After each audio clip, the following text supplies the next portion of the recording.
October 31st was the final day of the year for the Celtic people of the North. And that day was called the day of SAMHAIN. And this individual, wal-iyadhu billah, was supposed to be their god of the spirits of the dead, of evil again. And according to their belief, the evil spirits would rise to the surface and would terrorize people on that evening. And on that evening, if you did something wrong to a person, they'd come back to get you on that night. So some people would put on a disguise, so you couldn't recognize them on October 31st on that evening, and then they would be safe. Also, they would burn fires.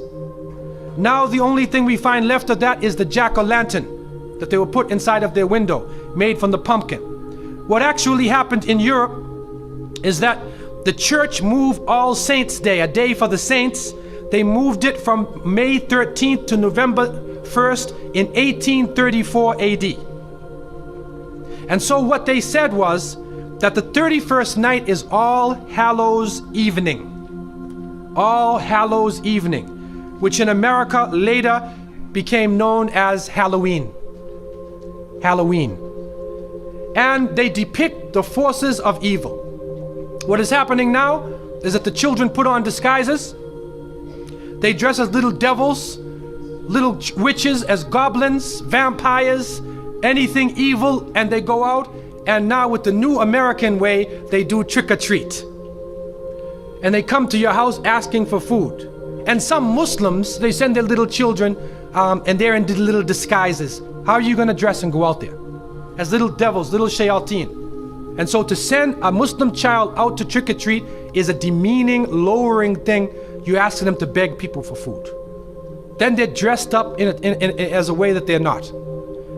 Then when the candies and things come in the bag, how do you know what it is they actually gave you?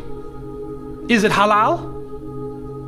Most of the candies today are made with gelatin, with glycerin. They're made with pork products. And what is also happening is that there are some evil, wicked-minded people who are attacking children on that night. And there are literally groups of Satanists who are capturing children, sacrificing the child on that evening of Samhain, supposedly to get more spiritual power. It's happening right now. And so from so many angles, Muslims should have nothing to do with Halloween. And it is important for Muslims to have basira, that they should have the insight to look through affairs and do not just blindly follow. The Prophet, peace be upon him, said, you will follow them. You will follow the people who came before you inch by inch, foot by foot. Even if they crawl into the hole of a lizard, you crawl inside there with them. And then they said, who are these people? Are they the Christians and the Jews? And the Prophet, peace be upon him, said, who else? And so it has come to pass. And you can't Islamicize these occasions. You can't use Arabic names and Islamic symbols to make it halal. And secondly, it is important for Muslims to cherish their own holidays. When the Eid al-Fitr comes, take the day off. There are some Muslims who go to work on Eid. They go to Eid prayer and they go to work. So what happens to your children? They don't have a chance to relax and enjoy themselves. Organize an activity. Bring their families together. Eat together. Do things together. Remember Allah subhanahu wa ta'ala together. Make it a happy occasion for them. They will remember their Eids. Eid al-Fitr, Eid al-Adha.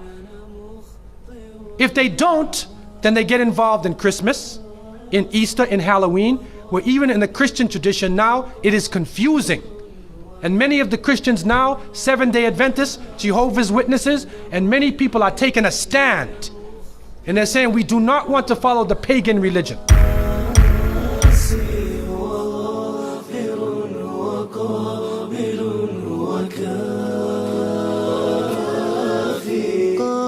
قابلتهن ثلاثة بثلاثة